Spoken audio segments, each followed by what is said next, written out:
Ta-da! And welcome to Josef's Model Railway and Toy Room. As always, thank you so much for joining me. Just a little bit of housekeeping. You don't need to like, follow, or subscribe. Just put these videos out there where I can, especially like today, and have a holly jolly great time doing so. Now, it is a quick one today, and I apologize. It doesn't even have an official number because I'm just giving you a really brief update. I'm exhausted. It's the middle of the night. I've been working and working to get so many things done, and most of the projects that are on the hop at the moment are 99% complete, and I have hours of video footage ready to be sharing with you. But until those last bits arrive, I'm sorry, we're just gonna have to deal with what it is. So what I thought I'd do, I didn't want to disappoint you this week, so I'm just gonna give you a really quick update with basically what's going on. Again, some of the projects I'm just waiting on a tiny little floodlight. Another one I'm just waiting for is a tree. But I have been very busy with everything else. So really just quickly, I've got an important scene coming up here where I need to seal something for a bit of a water feature that's going to happen. The oil refinery is actually just about all ready to go. We're going to have a video coming up regarding the signal box shortly, and of course, as you can see, I've got overhead columns, just a little bit of weathering and rust happening on there. Signal box, we won't go into that because we're talking about that in the next couple of weeks. Wiring up the station, I don't want to give too much away, but clearly I did manage to acquire one. We'll come back to that. The next scene, which can remain covered at the moment because we're going to be going into that in depth shortly, which is our next video, which again, not quite ready.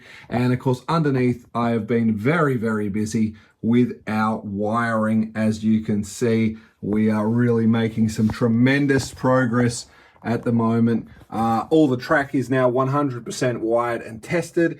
And of course, as we swing by, we can see the points. I've run out of distribution blocks. I've made an emergency order. I'm paying a premium for them to arrive. So I'll get them tidied up accordingly.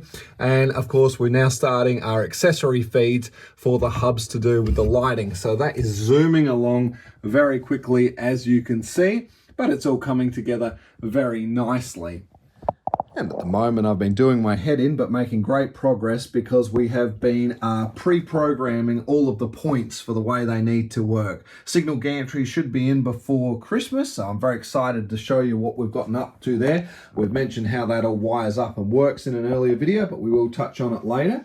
And of course, for the moment, my head's been going crazy over this little diagram, which says to me how I have to preset all of the points up to be for making sure that the lights for when it's on the main running line are set to green. That way, when I see a sea of green on my panel, I know we're all running on mainline operation. When we're coming to a series where we're going to see the red, it means we've got a crossing happening and there's something obstructing the mainline operation. So I have been busy with that.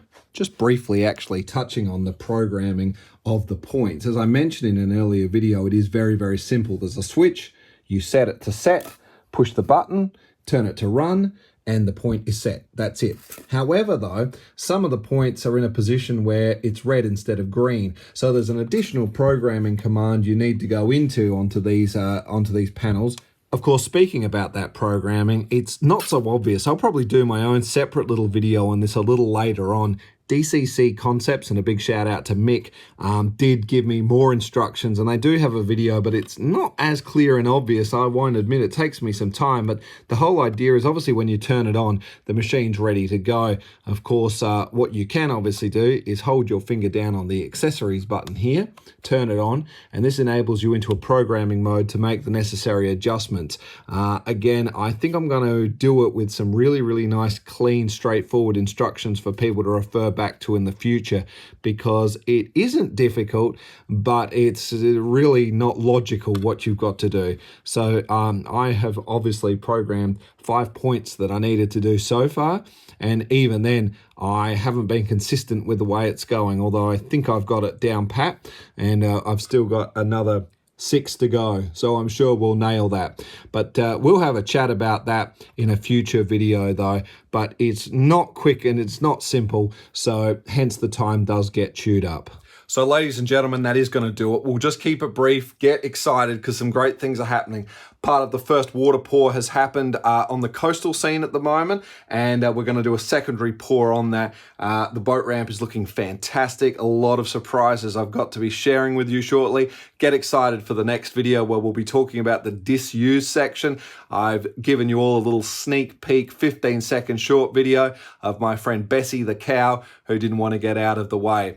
But good old Dopey is still having a good snooze, and that's all I'm going to have for you today. Girls and boys, ladies and gentlemen, thank you so much. I apologize for not having all the zing and zest in my usual videos, and as I said, I'm not even going to give it an official number. It's just a quick update, just so you know, look, I haven't forgotten about you and expect to see a whole lot more excitement coming up shortly. As always, please do stay safe, and I look forward to seeing you in the next one.